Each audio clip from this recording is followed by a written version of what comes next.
I don't know what Jeremy wants, but I want to give him what he needs, you know?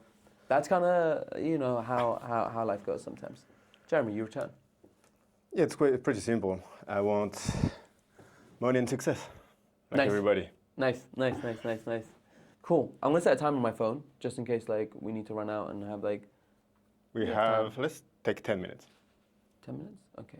Or 15. 15. 17. 17 minutes. Sweet. Cool.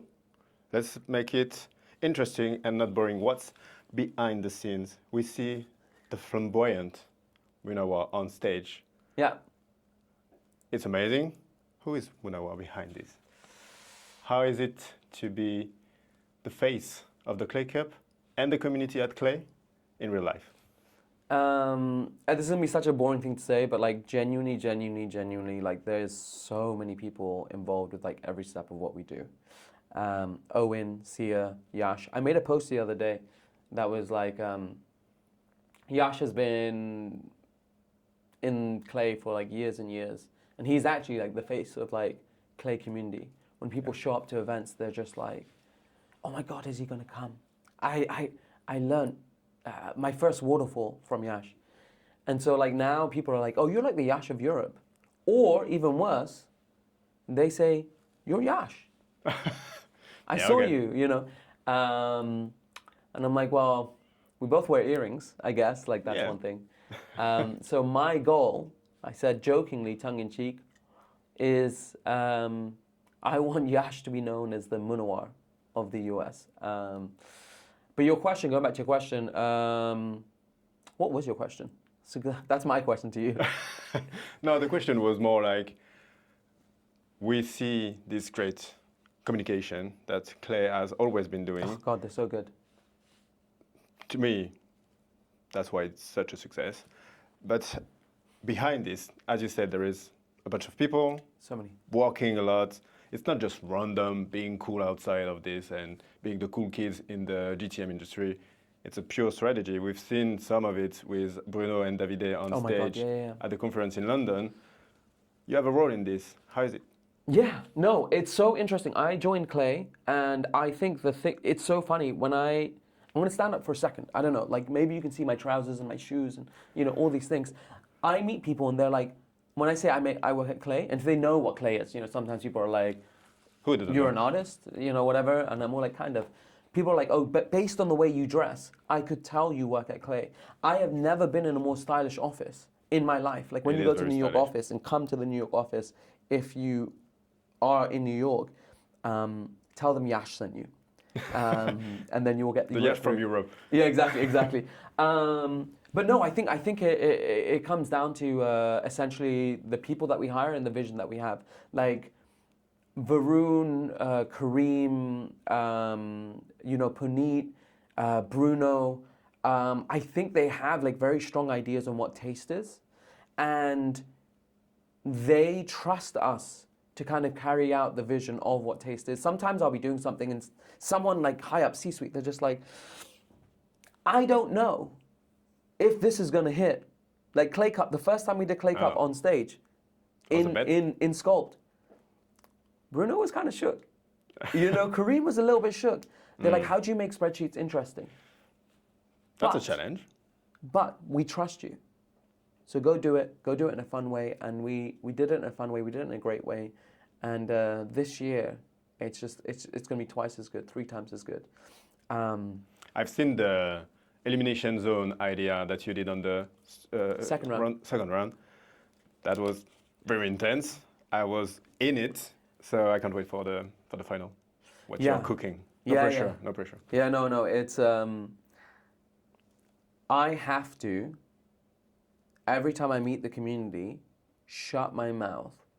If they ask me about Clay Cup, I just get so excited. And me, Owen, and Sia, we can't tell anyone about like what's coming up, because obviously $50,000 on the line. But it's going to be sick.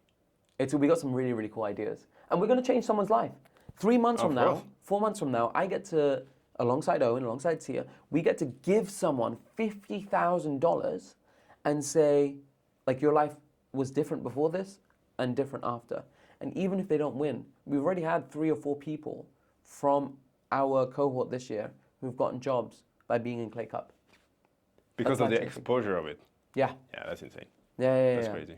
It's like a trusted, like we have certifications where it's like, if you have a certificate from Clay, it means something. We have spent so long building our brand because it means something. And that's why, like, there are some people who come to us like, hey, can we do this collaboration? Can we do this? Can we do this? Can we do this? And it's like, does this like make sense for us? Does it make us more valuable? Or is it like something, not that anyone is going to ever cheapen the brand, obviously, you know, but it's like the colors we use, the shapes we use, the fonts we use. It's very unique. It's meticulous.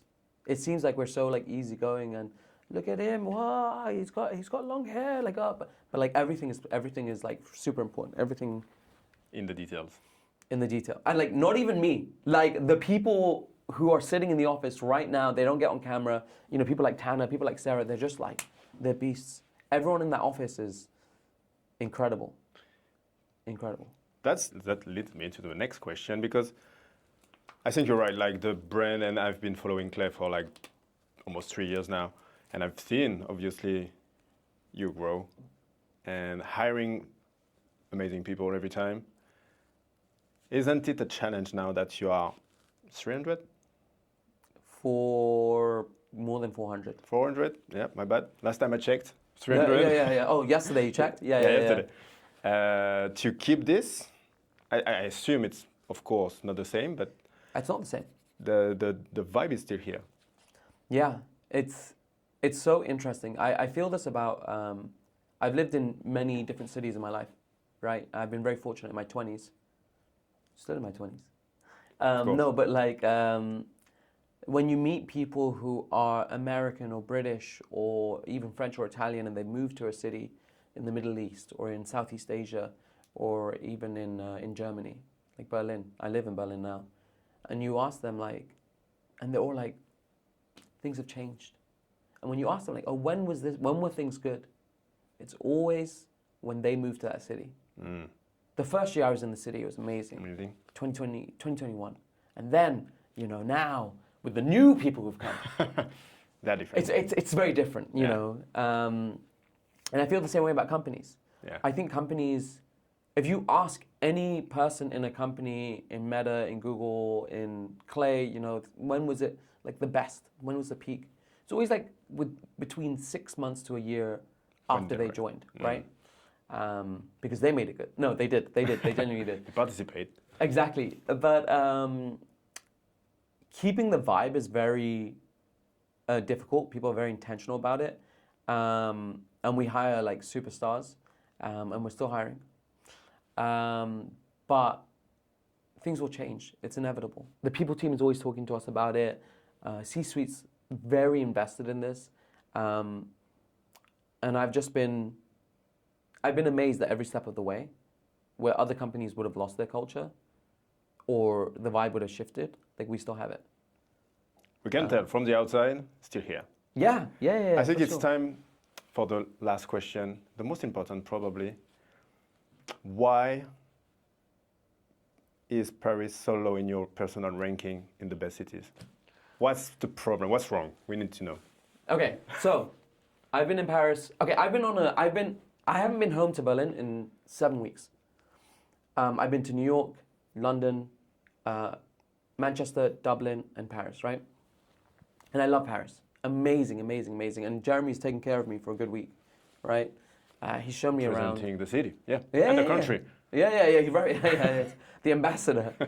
You know, the vibe of Paris has changed. You know, like from the outside we can see. You know, but I think so. I jokingly said that this is like one of the best cities in the world. Like, you know, I think London is the best city in the world. And when I say that, people are like, oh. Like New Yorkers are just like, oh, so you hate New York. Parisians are like, so you, I'm not going to do a French accent. But like, oh, so you hate Paris? And the answer is yes. I do. No. Knew it. No, I think that Paris it suffers from all the things that big cities do, right? Huge wealth inequality. Of course. Of course, like, you know, it's one of those things where you walk around and there's so much opportunity, there's so much good food, there's so much multiculturalism, and this is something that also like London has as well, and New York has in abundance. But the things that like I think we just edge you on is like our park culture, like the parks in London. True. Are amazing. In New York, just I don't know. But I've warmed Paris genuinely. I think a year ago was like it wasn't even top 10. Ah, okay. So we are coming back. So to now it's like in my top 10 growing. solidly. Yeah, man, it's a cool city. It's terrible because maybe because it's reaching the end of your trip. When we started talking about this, we were third. Yeah. Yesterday you told me fifth, and now you're saying top 10. Something wrong is happening. This is a Jeremy. It's a Jeremy effect. No. I love Paris, and I genuinely think I might end up living here at some point before going back to London. So, we'll see. Definitely top 3. You don't want to admit it. Yeah, for sure. No, but as always, a pleasure to have you here.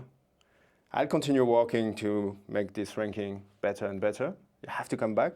Next time, you'll start here. You'll have more energy. Bro, you gotta come to London. Let me make London your favorite city in the world. Yes, we're always, you know, it's a competition against Paris. I can't admit that I like it, even if I do. Yeah, for sure. Good to see you again, Jeremy. And you know, this handshake. This is like a post-Brexit handshake. That's good. That's good. We're building the ties again, the bridge. We'll show this and we'll make posters of it. Yeah. To show this is still connected. For sure. Thank you. Thanks. Thank you, Munawar. Cheers, man.